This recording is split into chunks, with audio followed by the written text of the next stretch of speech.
안녕하세요. 저는 30대 후반의 남자입니다. 어린 아들이 한 명 있고 회사원이에요. 화목할 줄만 알았던 결혼 생활이었는데 어느 순간부터 저와 아내의 사이가 예전 같지 않다는 걸 느꼈습니다. 솔직히 저는 아내와 결혼 전 연애할 때에도 성격과 궁합이 썩 잘 맞는 것 같다고 생각하지 않았습니다. 그렇지만 대학 시절부터 오랫동안 짝사랑했던 여자이고 예뻤으니까요. 그저 예전에는 쟁취하고 싶은 생각뿐이었어요. 그치만 연애 시절 사근사근해 보이던 아내는 육아에 지쳐 가끔 예민해진 모습을 보이고 또 어쩌다 함께 시간을 보내면 생전 그러지 않은 사람이었는데 저에게 주눅드는 말들을 내뱉더군요. 그저 의아하기만 했습니다. 저는 의기소침한 사람인지라 아내에게 이유를 물어보지도 않고 그저 잠자리를 회피하기만 했었죠. 그런데 돌이켜보니 아내도 그게 상처였던 것 같습니다. 소심한 저와 마찬가지로 아내도 말이 없는 사람이고 생각이 많은지라 저에게 말을 걸지 않더라고요. 그렇게 서서히 우리 부부는 아이 키우는 데만 열중하고 밤에는 따로 자는 게 일상이 되었습니다. 그때까지만 해도 설마 했습니다. 아내가 아가씨 때와는 다르게 표정력이라든지 발걸음이 커졌다고 생각했었지만 설마 아들밖에 모르는 아기 엄마가 한눈을 팔겠나 싶었습니다. 그런데 웬걸요. 저의 크나큰 오산이었습니다. 한두 달쯤 지났을 때였을 거예요. 제가 여느 때처럼 회사에서 업무 중이었는데 갑자기 배가 사살 아픈 거예요. 그런데 직장 동료 몇 명도 저와 같은 증상을 보였고 점점 심해진 복통으로 우리들은 병원에 갔습니다. 진찰을 받아보니 의사가 식중독이라고 하더라고요. 알고 보니 그날 밖에서 사 먹은 점심 식사에 문제가 있었고 그렇게 병원에서 간단히 치료를 하게 되었습니다. 기운이 다 빠진 상태에서 좀 쉬다가 집에 가려고 아내에게 전화를 걸려고 했는데 그날따라 핸드폰이 방전됐길래 그냥 빨리 집에 들어가서 쉬고 싶어서 바로 집으로 향했습니다. 그렇게 겨우겨우 집 앞에 도착했고 무거운 몸을 이끌며 천천히 들어가려 했습니다. 우리 집은 복도식 아파트 떼적집이라 엘리베이터에서 내려도 한참을 걸어가야만 했어요.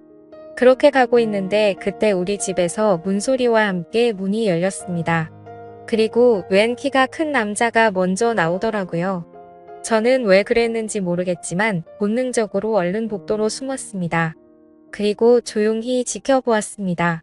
그 남자 뒤에는 제 아내가 따라 나왔고 주변을 살피더니 둘이서 재빠르게 뽀뽀를 하고 호응을 하더라고요.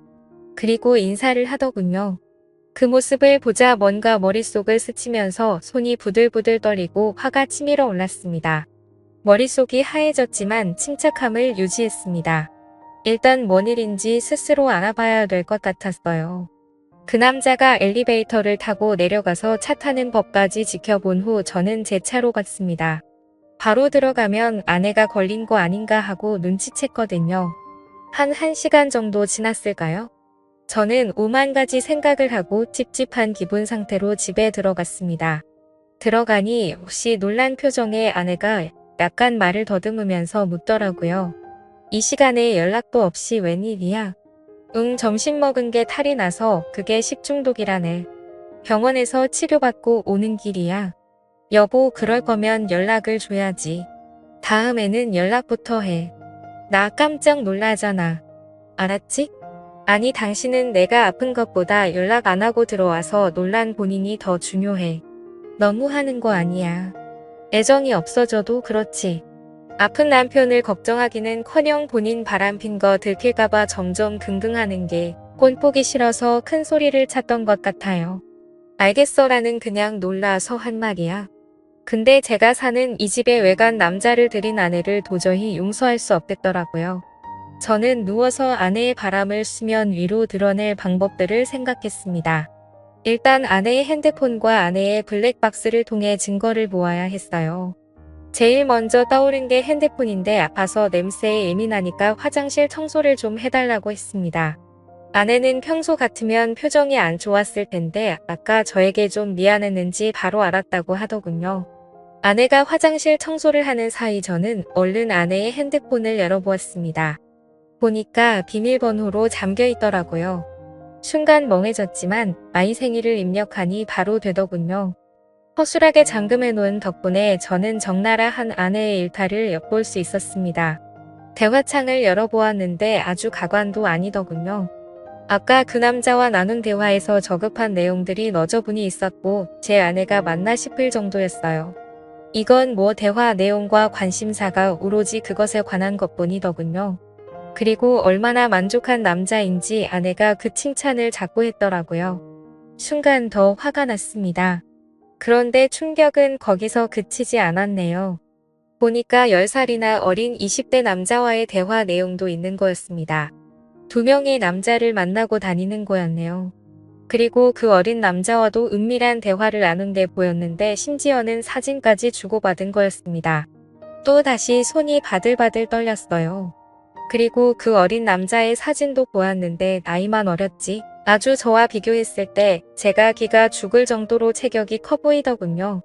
일단 모든 걸 사진으로 증거를 남긴 후 모른 척하고 누웠습니다. 다음 날에는 퇴근하자마자 아내의 자동차 안에 블랙박스도 확인해 보았어요. 보니까 두 남자와 자주 만나는 시간대 그리고 자주 가는 장소들을 알 수 있겠더라고요. 어느 평일 점심시간 저는 회사 점심시간에 조금 일찍 나와서 집 앞 주차장에서 몰래 대기를 하고 있었어요. 얼마 지나지 않아 제 예상과 맞게 아내가 차를 타러 나왔습니다. 다른 남자 만나러 갈 때 설레어 보이는 아내를 보니 비참함이 몰려왔습니다. 그렇게 몰래 뒤따라갔고 아내가 마침 한 오피스텔로 들어가더군요. 얼른 따라 들어갔고 아내가 엘리베이터에서 몇 층에 내리는지 몰래 지켜봤습니다. 6층이더군요. 조금 뒤 올라갔는데 호수가 많아서 어디로 들어갔는지 알 수가 없더라고요. 그런데 현관 밖으로부터 아내의 목소리가 들리는 곳이 있더군요. 어디라고 말하지 않아도 금세 알 수 있었네요. 신발 소리가 들리지 않게 조심조심 그곳 앞에 섰습니다. 문 앞에 갔을 땐 방금 전까지 하하호호 웃던 아내와 외간 남자의 목소리가 조용해지더니 잠시 뒤 아주 난리도 그런 난리가 아닌 듯한 더러운 소리가 들려왔어요. 아내한테서 한 번도 들을 수 없던 것인데 아내는 그렇게 행복했나 봅니다. 그런 아내의 모습을 보니 저는 더욱 아내를 놓아줘야겠다고 생각이 들더라고요. 그리고는 씁쓸한 마음으로 녹음을 했습니다. 그리고 저는 도저히 그곳에 있기가 힘들어서 자리를 박차고 나와버렸습니다. 조용히 차에 들어가서 녹음을 재생해보고 아내의 소리를 다시 듣는데 너무 비참해서 눈물이 나더라고요. 그렇게 집에 와서 조용히 증거물들을 정리해놓고 이혼 서류도 준비했습니다. 잠시 뒤 불륜을 저지른 아내가 들어오더니 또 일찍 집에 온 저를 보고 소스라치게 놀라더군요. 또 왜 이렇게 일찍 왔어? 저는 말 없이 자료들을 아내에게 보여줬습니다. 실컷 즐기고 살아. 아이는 내가 데리고 살 거야. 너는 지금 뭐에 홀린 사람 같아서 불안해. 아이 못 키우게 할 거야. 아내는 당황한 나머지 아무 말도 하지 못하더군요. 잠시 뒤, 여보 내가 잘못했어. 그냥 호기심에 한 번 그런 거야. 한 번만 기회를 줘요. 우리 아이 없이 내가 어떻게 살아. 난 이미 마음 먹었고 정리될 때까지 당분간 떨어져 있자. 그렇게 저는 아내를 내쫓았습니다. 그 집도 제 자산으로 일군 거거든요. 이혼 조정 기간이 끝나고 그 집에서는 저와 아들 이렇게 둘만 지냈습니다. 그런데 안방에 갈 때마다 그 남자 생각이 나서 괴롭더라고요. 그래서 바로 집을 처분하고 새로운 지역에 가서 아들과 행복하게 살고 있습니다. 그렇게 1년이 지났네요. 아내와 제가 오랫동안 사귀었고 친구들도 서로 아는 사이인지라 아내 소식이 귀로 들려오긴 하는데 양육비 버느라 식당에 다닌다네요. 그새 많이 늙었다고 하더라고요. 여태껏 제 집에서 제가 주는 용돈으로 넉넉히 생활하다가 얼른 월세 내야지. 아이 양육비 내야 되지. 그 사람도 먹고 사느라 바쁘겠죠.